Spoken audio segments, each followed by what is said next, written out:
আর রান্দি বান্দি খাওয়াইতে পারতাম না। আমার এই কষ্টগুলো তোমার মারে তুমি এই বাসাত রাখবা। আর যে আষ্টে করে স্বর্ণ আছে, আপনারা সরকার তুমি ভর্তি বেতন হান। অনেক সুখে আছি। কেন আপনি নেই?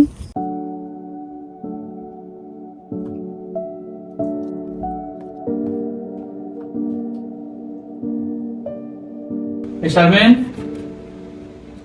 শারমিন কই তুমি? কি চেয়েছিল কিনলে? আমি অনেক টায়ার্ড, আমার জন্য এক গ্লাস পানি নাও। আর তোমার ভাষণ ব্যাপারে এমন কেন? আর বাসার ব্যবহার কেচ্ছা অন্তিতে লাগে কেন? এই সংসারে কি আই কাজে বুয়া আইছি? আজ যে ব্যাগের রান্দি রান্দি খাওয়াইতাম, হ্যাঁ আজ যে সিদ্ধান্ত লইল। কি সিদ্ধান্ত? কি সিদ্ধান্ত আর কি? এই সংসারে হয়তো আয় থাকবো, নত আর মা থাকবো। কি বলতে চাচ্ছ তুমি? আমি বলতাম চাই কি আমি এই বাসার থাকবো, আপনার মারে হারাই দিন বাই গ্রামে।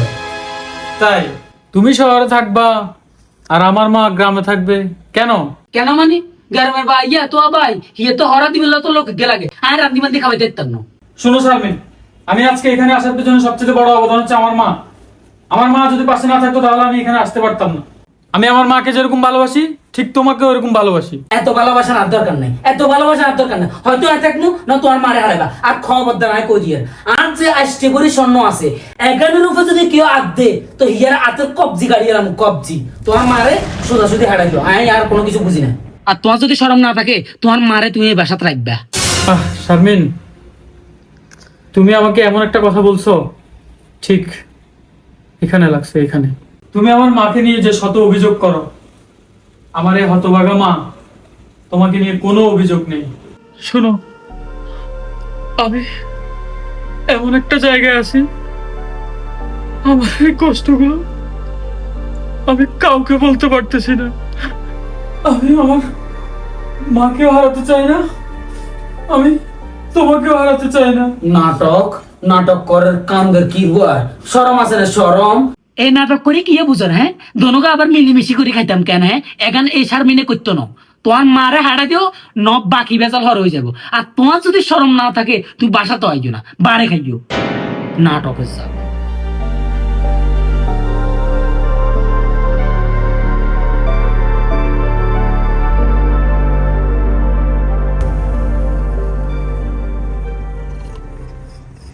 ভাইয়া কি কথা কইতাম? জি বলেন। ভাইয়া না কি করেন? আমি প্রশাসনিক জব করি। স্যার কিছু মনে করিয়েন না। না না, কোনো সমস্যা নেই। স্যার আরেকদিন কথা কইতাম।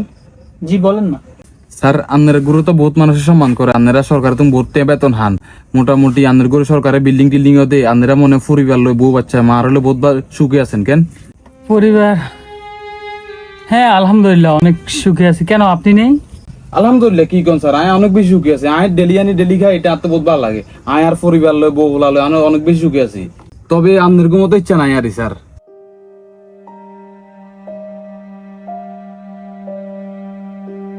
এত ভালোবাসা আর দরকার নেই। হয়তো আয় থাকবো না তোমার মারে হারাইবা। আমার মাকে যেরকম আমি ভালোবাসি ঠিক তোমাকে এরকম ভালোবাসি।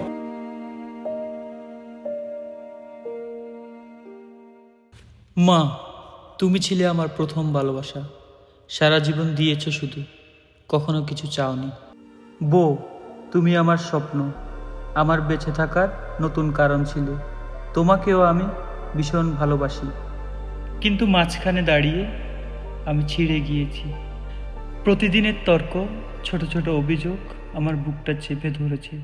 আমি মরে যাচ্ছি অথচ বেঁচে আছি, এটাই সবচেয়ে বড় শাস্তি। আমি কাউকে দোষ দিচ্ছি না, আমার জন্য কেউ দায় না মা, তুমিও না। আমি শুধু শান্তি খুঁজেছি, যে শান্তি এই জীবনে পাইনি।